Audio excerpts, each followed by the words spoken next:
Let's go ahead and name out everything that's important to us together with the kids. And then if you have to, bring the kids in if they're old enough. All right, what do we want? What's God want? Where's He got me going?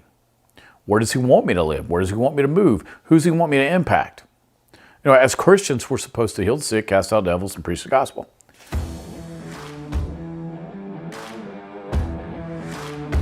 Hey, welcome to What's Your Problem? I'm your host, Scot Ferrell. Thank you so much for spending a little time with me today. Great topic. It's a topic that a lot of professionals go through, probably weekly, that I hear this topic. It's, should I take the new promotion or the new job? So it's either or. A lot of times it's either with the same company or a new location.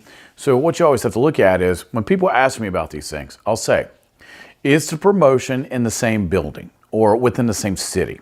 And a lot of times it's not. A promotion, in the corporate world, promotion normally means moving.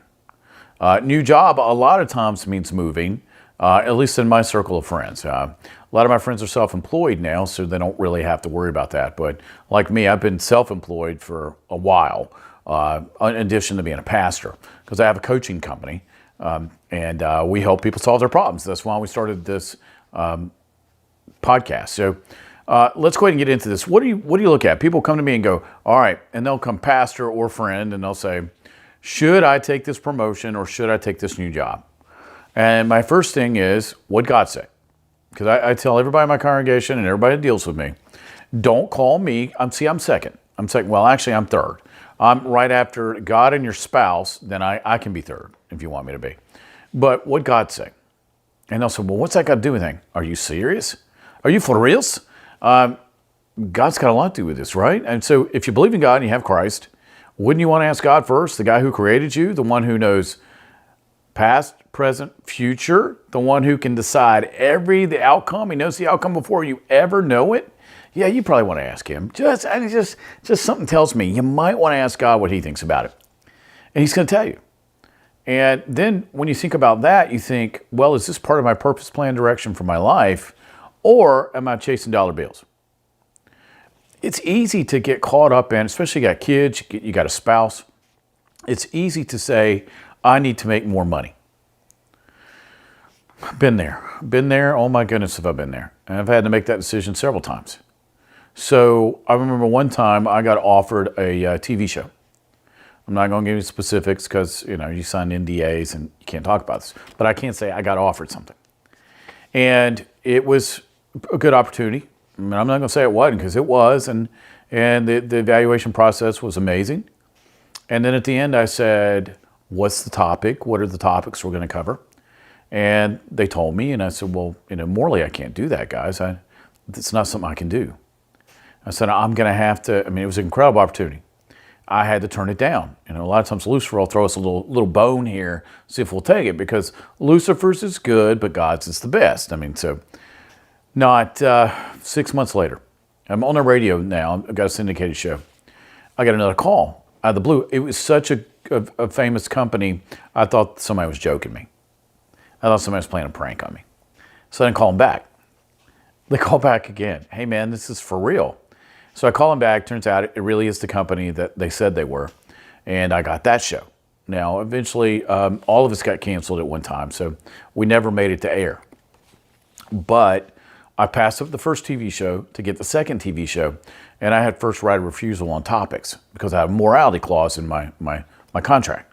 And same thing with the radio, but I'm on conservative radio anyway, so it's not like you can't shout profanity on radio anyway, only on certain avenues. So it was. I had to evaluate what God want me to do, what my spouse say, and what we'd agree on. Because the second one was not as much money as the first one, but the second one offered everything that I wanted. So we have to sit and go, do I have scarcity mentality? Do I have a poverty spirit in me? Or can I trust God on what I'm doing here? Because here's the thing. If you just chase dollar bills, you're going to be disappointed. If you just chase money, if you're trying to stack bennies and that's all that matters, it's not going to work out. Why are you making the change? Sometimes the environment we work in now is way better than what we're going to leave for. Now, if we're leaving for X, if we predetermine, now how do you do this? Well, once you talk to God, sit down with your spouse. What do we as a couple want? What's our purpose, plan, direction? Where did we decide we were going to go? Where did we want to live? What did we want to accomplish? Because once you get married, it's never an isolated decision anymore. I don't make one decision without asking my wife. Why? I don't decide dinner, I don't decide lunch, I don't decide breakfast because I do all the cooking. So I have to know what she wants. Yeah, she's got a pretty good deal on that. But I don't fold towels. So she has to fold all the towels. I don't make the grade on those. But I run everything by her. She runs everything by me. And then we sat down. We actually made a family crest and a family logo and a family creed of what we wanted as a family. And it hangs on our wall. And if it doesn't meet our creed as a family, then we don't do it. Doesn't matter what the opportunity is. If it doesn't meet the creed, we don't do it. And so money's not a factor. See, we'll look at money because I like stacking bennies just like anybody else does. I like making money, but it's not the number one factor. It doesn't match my purpose. Can I reach an amount of people to help? See, I've changed my hierarchy. Pre-Jesus, it was all about dollar bills and chicks, like a rock band. Why do you get into music? Women and money. Okay? Why do I do what I do now? Purpose. Not money. Well, I got the woman, so that's already been handled. And I don't have any money because I'm married, so then that's all been handled right there. It's only a joke married guys understand. It's like I told somebody, you know why married men never get mugged? Because they don't have any money. Okay. Only married guys think that funny again. My wife will probably slug me later for that one.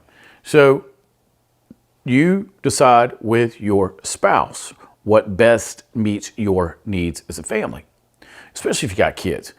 A lot of things, a lot of plates to spin here with why am I doing this? Is it just money? Is it ego? Is it promotion? Now in corporate America, a lot of times a no means unemployment.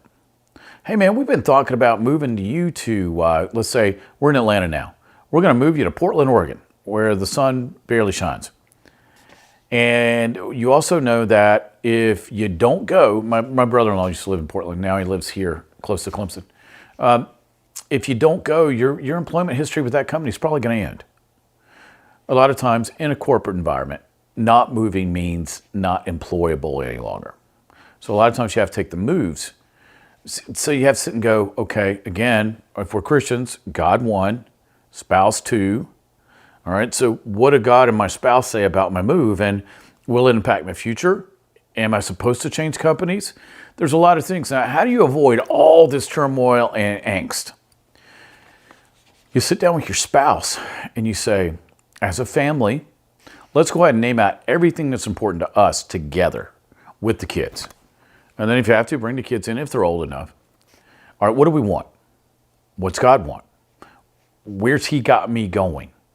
Where does He want me to live? Where does He want me to move? Who's He want me to impact? You know, as Christians, we're supposed to heal the sick, cast out devils, and preach the gospel. That's Mark 15 through the end, 20. 16, 15 through the end. And the thing is, what I've seen, especially since I've been in the entertainment business, you can get offered a lot of stuff. And I've been offered a lot of stuff to do. I've only accepted 2 out of all the stuff I've been offered. And I've turned down a lot of money. And anybody that does what I do could probably tell you the same thing. There's a lot that comes at you that people want to use you for. I'm known as America's behavior expert. I got 2 bestsellers. Sometimes people want to use that to help themselves. And they'll throw some money at me. And I can't take it. I mean, it's not what I want to do. And sometimes they're always not legitimate. And you got to do a lot of due diligence. So you do your due diligence and make a decision. Well, we were able to do that because we had already decided what we wanted as a married couple. So when an opportunity comes to us, we sit and we go to our list and go, does it check every box? If it doesn't check every box, then we're not going to do it. Just like the way I pick my wife. A very non-romantic person, that I can be that way. I'm on the spectrum, so I'm a little less feeling and more facts and data. I wrote out 100 things my next wife had to have. Okay, if she didn't have all 100, I had to throw back in the heap, right? So I met a lot of ladies that had a lot of the characteristics, and I met a lot of wonderful people. I don't have any horror stories. I met some great people, still great people. My wife checked every box, so therefore I knew, okay, now she checked every box, I can marry this person. I do the same thing with opportunities for jobs. I got into this career, this pastor, God called me, but entertainment, cameras, radio, I chose. Why? I enjoy it. It's fun. I'm an expert in what I do, behavior, and people need answers to problems. Okay, that's easy. The key is, how did I want to do it? Did I want to move? We had an opportunity to move to LA. Didn't want to do that. Man, I can't stand traffic. Why would I want to go to the worst traffic place in the United States? The weather's great. Traffic's horrible. It's hard enough in Atlanta where it takes 2 hours to go anywhere. In LA, it takes 3. And then if you're in DC, it's potholes and 3 hours. I mean, so what do I want out of this? Where do I want to do it? Where do I want to shoot it? I've got my own studio now. I've got all my own equipment. I don't have to go to a studio. You have to sit and go, what do we want? One of the hardest questions for people to answer when I sit in front of them. Who are you in Christ and what do you want? People just get angry because how dare you ask me what I want? I've never been able to decide what I want. My wife tried to break my nose with a marker. First time I said that to her. So when you get that job invitation or you get that promotion ask, what do you want? You see, you can't base your sum total of your life on a promotion or climbing the corporate ladder or getting that extra job, because if your job completes you, do you have issues? Well, sure you do, because you see it. You used to see it on magazines all the time, especially in the 80s. Are you fulfilled at work? If you're fulfilled at work, we got bigger problems. No, you're fulfilled with who you are and your relationship with Christ and with spouse, family, not your job. Your job's what you do to make money, and hopefully within that sphere of your career is something you really enjoy. I see a lot of people, and this is why I'm taking so long to talk about this. I've had a lot of friends choose money, choose promotion, move to a city they hate, end up divorced, end up losing the house and having to come back. I had a friend go through that. He moved to a city up north where I don't think he'd ever seen snow. And it snows all the time at this place. And then he goes up there, ends up not with his spouse anymore, ends up having to come back south, and it was a whole wash. And I said, why'd you go? Money. So now that we know money's not the determining factor for promotion. Now, when can money be a factor? Well, let's look at it this way. You're with a company you enjoy. You've got a career you enjoy. And they've offered you your dream position. Okay? How do you know that's your dream position? You and your spouse already sat down and said, this is my dream position. If I get offered this, this is what I want to do. See, that's when it's a no-brainer. Let me see if I got everything on here. All right, so another thing you got to look at. Okay, so everything's cleared the hurdles here so far. Cost of living. Man, how many people do I run into from LA here in Atlanta? And I'll always go, just for fun, I'll go, why'd you move? I already know the answer. Cost of living. They got tired of a 2,000 square foot house being $1.5 million. Man, you can get a 2,000 square foot house here in the South for $300,000. See the difference? Gas here is $2.75 right now as we talk. Gas in California is $5.75. All right, groceries are more expensive. Taxes are more expensive. Oh, cost of living. So if I'm going to move, if I'm going to go somewhere, if I'm going to do something different, I'm getting a pay raise, but will the pay raise compensate for the change of lifestyle? New York. So anywhere up north, as farther south you go, the cheaper it gets. I mean, that is true. I grew up in North Carolina. North Carolina's kind of like Georgia. Gas prices are a little higher and groceries are higher, but outside of that, it's about the same. So you have to look at region of the United States or region of the world. It may be a corporate move to another country. What are the factors involved? And then you have to look at, if you're taking your kids, educational factor. Now, I taught in public schools. I'm not a big fan of public schools now. They're indoctrination centers. The education I got in public schools is completely different. So you got to say, all right, how are my kids going to be educated? All right, then are my kids going to college or trade school or just going to mentorship? What's going on in my kids' life? Are they athletes? Are they thespians? Are they just loners? What are they? And will this promotion, will this change of address help them or hurt them? So much goes into making a decision on a job. Notice I haven't covered if you're single. If you're single, what do you want? So if freeze it up, because if a lot of people, when they're single, like me, I like to travel. I like to get to see places. Well, how do you get to see places? On corporate money. traveling, moving around, getting transferred. It's a whole different situation, but you still have to come back to, what did God want for me to do? Here's the thing I can tell you. If you do it God's way, you'll always make the decision based on the best possible outcome for you. One, God loves you. You're his child. He's only going to pick something that best suits your life. He's not going to have you go out somewhere. That's Lucifer. Lucifer wants to destroy you. God wants to love you. So now you are, if you ask him and you take his advice and let the Holy Spirit talk to you, now you're picking a career, a place, a promotion, a new destination based on the future that God's already seen for you. So why would you not want to go ahead and let somebody else see your future and then advise you on the best place to be? Because if God can see your future and he tells you about it, then you can go where you're supposed to be. That fits every scenario. All right, so I hope this has helped. It's a question I get a lot. Should I move? Should I take the promotion? How's it going to impact my family and me and our future?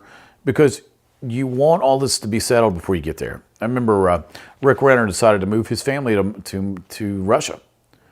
At the time, there were no ministries over there. They didn't really have any churches. It was a socialistic, communist country.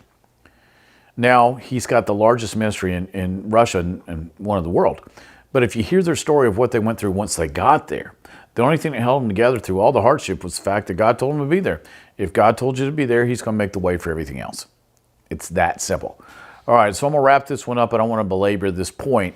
I just wanted you to have something to think about. Now, hopefully you are thinking now, and you're thinking, do I really want that promotion? Do I really want to move? Do I really want to put my kids through that? What's my spouse going to say?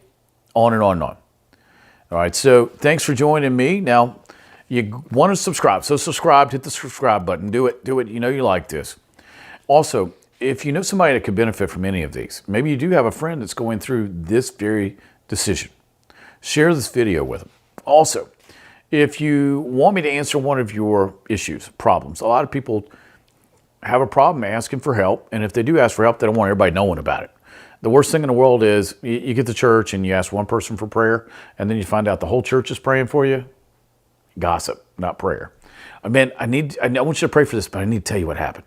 And then it went from one person knowing to 2,500 people knowing. You never want to do that. So if you have a problem and you want me to talk about it, so I'll talk about it on the air, no problem.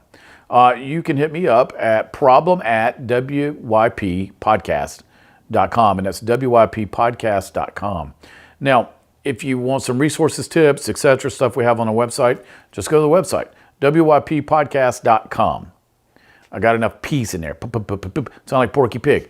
wyppodcast.com. Now, if you want to see my resume, if you want to see what I do have a coaching company. I'm a behavior consultant. I do corporate and family and individual. I do all three. My specialty area for corporate, again, is behavior, communication, etc. And in families, etc., it's marriage, family, children, communication, and all the behavior that goes with that. I handle behavior. Well, how many people display behavior on a daily basis? Well, everybody. All right, so what I do normally has something to do with everybody on the planet. ScotFerrell.com is how you can reach me there. I hope this helped. I really do. I did this. I thought about this one. We bounced back and forth topics that need to be covered. This was one of the ones that resonated with everyone. All right, so, but I appreciate you listening. I appreciate you taking the time out of your day to spend some time with me. I enjoy our time we spend together, and I look forward to the next time that we get to hang out. All right, I'm Scot Ferrell. What's your problem? I'm going to sign off now. I hope you have a great day and take care.